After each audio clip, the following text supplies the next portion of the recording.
ನೀವೆಲ್ಲರೂ ಕೂಡ ಒಂದ್ ರಿಯಾಲಿಟಿನ ಅಕ್ಸೆಪ್ಟ್ ಮಾಡ್ಬೇಕು. ಪೊಲೀಸರಿಗೂ ಮತ್ತೆ ಈ ದೇಶದಲ್ಲಿರೋ ತುಂಬಾ ದೊಡ್ಡ ವ್ಯಕ್ತಿಗಳಿಗೆಲ್ಲ ಈ ಕೇಸ್ ಪರಿಸ್ಥಿತಿ ಏನು ಅಂತ ಚೆನ್ನಾಗಿ ಗೊತ್ತಿದೆ.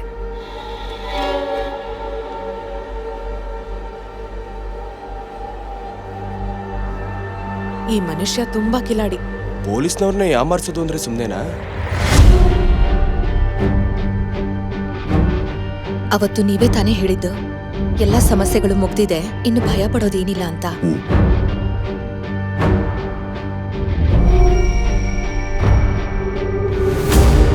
ಪೊಲೀಸರು ಪ್ಲಾನ್ ಏನು ಅಂತ ಮೊದಲೇ ತಿಳ್ಕೊಳ್ಳೋಂಥ ವ್ಯಕ್ತಿ ತಾನೇ ಅವನು.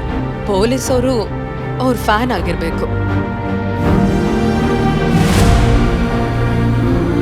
ಆಮೇಲೆ ಆ ಜಾರ್ಜ್ ಕೊಟ್ಟಿ ಭಯಂಕರ ಮನುಷ್ಯ.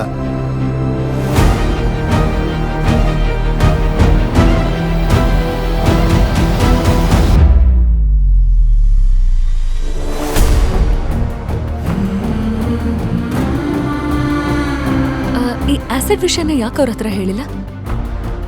ಮಕ್ಕಳು ಬೇರೆ ದೊಡ್ಡವರಾಗ್ತಿದ್ದಾರೆ, ಅವ್ರನ್ನ ಕಾಪಾಡೋದಕ್ಕಾದ್ರೂ ಅವ್ರಪ್ಪ ಒಬ್ಬ ಕ್ರಿಮಿನಲ್ ಅಂತ ಅವ್ರ ಮನಸ್ಸಲ್ಲಿ ಬಂದ್ಬಿಟ್ರೆ. ಅವ್ರು ಹಾಗೆಲ್ಲ ಯೋಚನೆ ಮಾಡಲ್ಲ. ಇತ್ತೀಚೆಗೆ ನಾನೇ ಆ ಥರ ಯೋಚಿಸಕ್ಕೆ ಶುರು ಮಾಡಿದ್ದೀನಿ.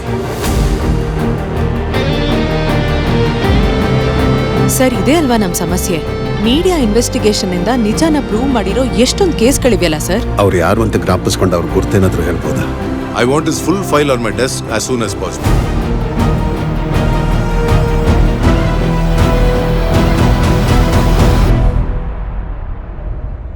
ನೀವು ಹಾಗೆಲ್ಲ ಯೋಚಿಸ್ಬೇಡಿ, ಎಲ್ಲ ಮುಗ್ದಿದ್ಯಲ್ಲ. ಮುಗ್ದೋಯ್ತಾ?